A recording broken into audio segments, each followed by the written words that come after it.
Welcome to Living Life on the Max with Keisha B. Spivey, a weekly podcast that will challenge you and encourage you to live your best life yet.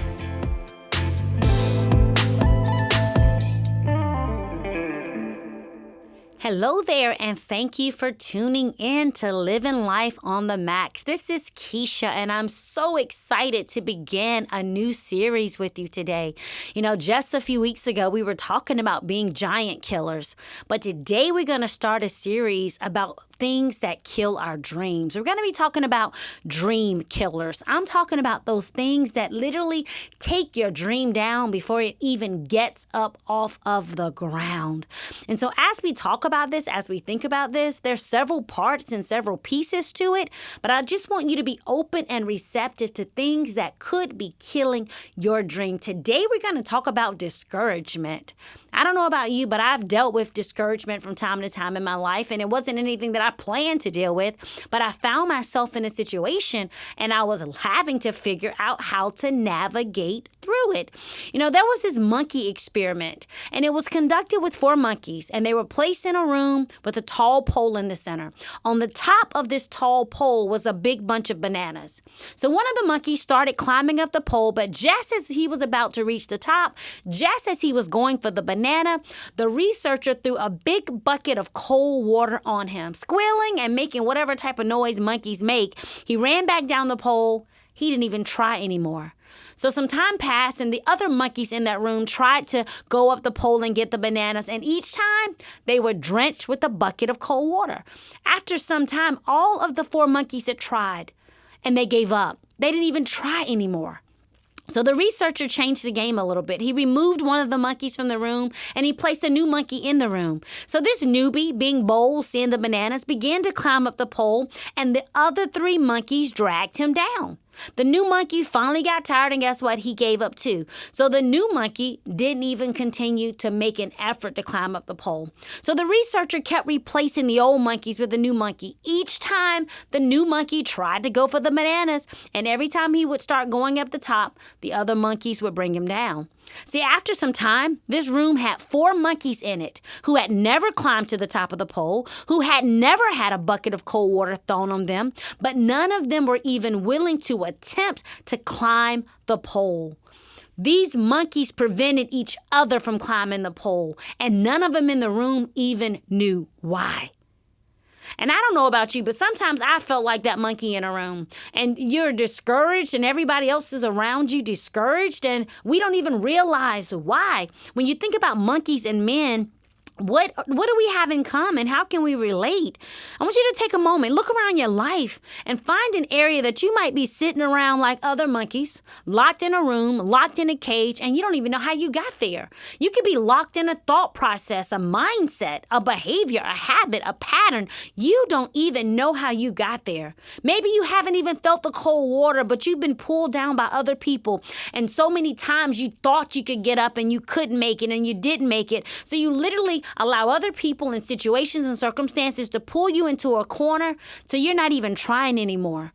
I come to tell you today that this discouragement, this thing that you're feeling, this thing that's got you backed up into a corner, that thing is a dream killer. It's a dream killer. When you think about discouragement, it leads to self-pity. Self-pity, in the dictionary, we find self-pity somewhere in between self-perpetuating and self-pollinating. And you can be like, what does that have to do with anything? When you think about this self-perpetuation, that's when you're continuing to do something without an end in mind. You're just doing it, just going through the motions, not even knowing why, not even knowing where, not even knowing how, just doing what you've always done. And when you think about self-pollinating, that's literally fertilizing yourself.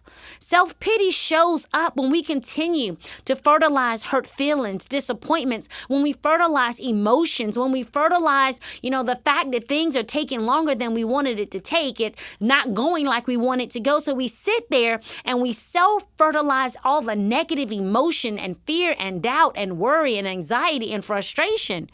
And what happens, you do that so long that you literally end up in a self-pity party. And this pity party, they're lonely. They're lonely because you don't invite other people, and you definitely don't invite Christ.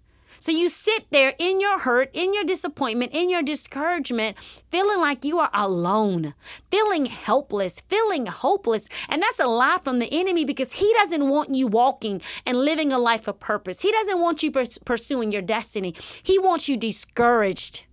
He wants you discouraged. When you think about discouragement, it literally makes you feel isolated and it makes you feel alone. And it's dangerous. Discouragement is dangerous, and it does not discriminate. We all dip down every now and again into this place, but the secret is we cannot stay there. This wouldn't be in the Word of God if we didn't need to hear it. God knew that life would come and life would happen and storms would come and winds would blow and we would find ourselves in a place of being discouraged. I believe that's why Deuteronomy 31:8 says, the Lord himself goes before you and will be with you. He will never leave you nor forsake you. Then it says this, do not be afraid. Do not be discouraged. Do not be afraid. Do not be discouraged. God would not say that to us if he knew we didn't need to hear it. So how do you avoid these pitfall experiences of discouragement? How do you avoid falling in this trap and staying there? Point number 1 is allow for rest stops.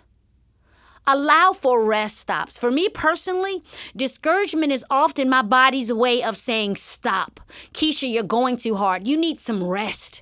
You need to sleep. You need to sit yourself down and get yourself together. So when I feel discouragement on me or when I hear it knocking at my door, I realize I need to get still.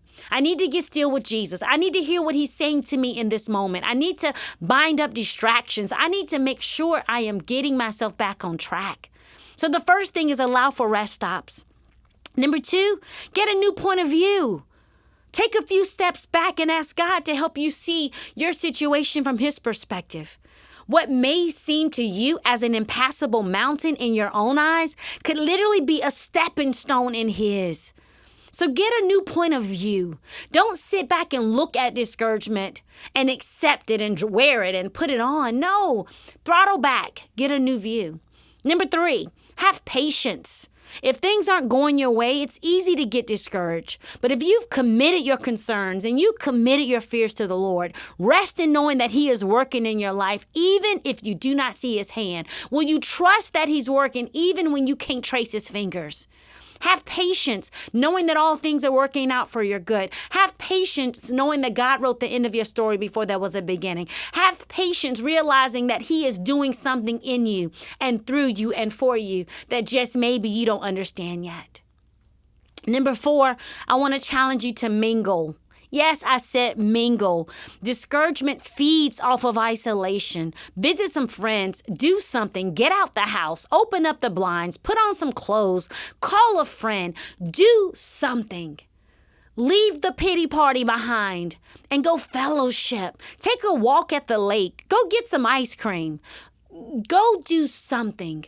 Get out of the state. Change your position. Do something different. And number 5, set the timer. Yes, set the timer so things are not going like you want. One of the things that I do at my house, and you may think it's crazy, but it works for me. When I'm feeling emotions or I'm feeling this negativity or I'm feeling fear, I'm feeling that, or I'm upset about something. I'm a little bit angry about something. Sometimes I go to my stove and I set the oven timer on that thing.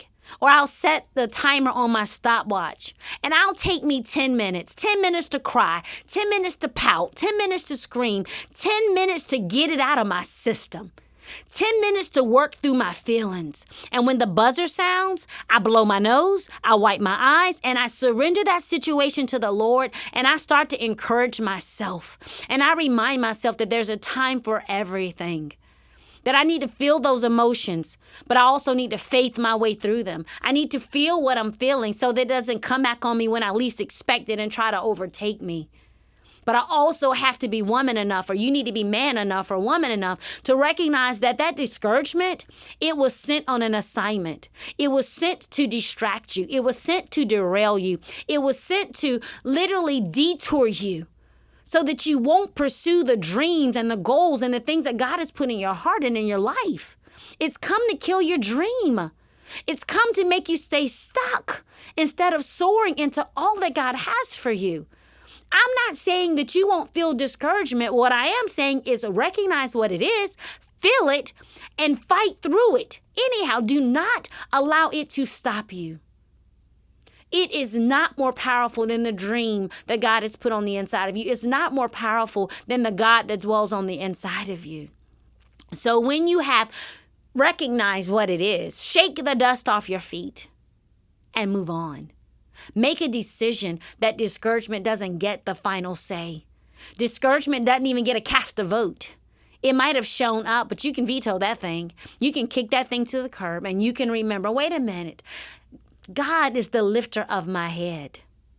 I may not have to understand it. I may not have to see what he's doing, but I trust him and refuse to allow discouragement to steal or kill your dream.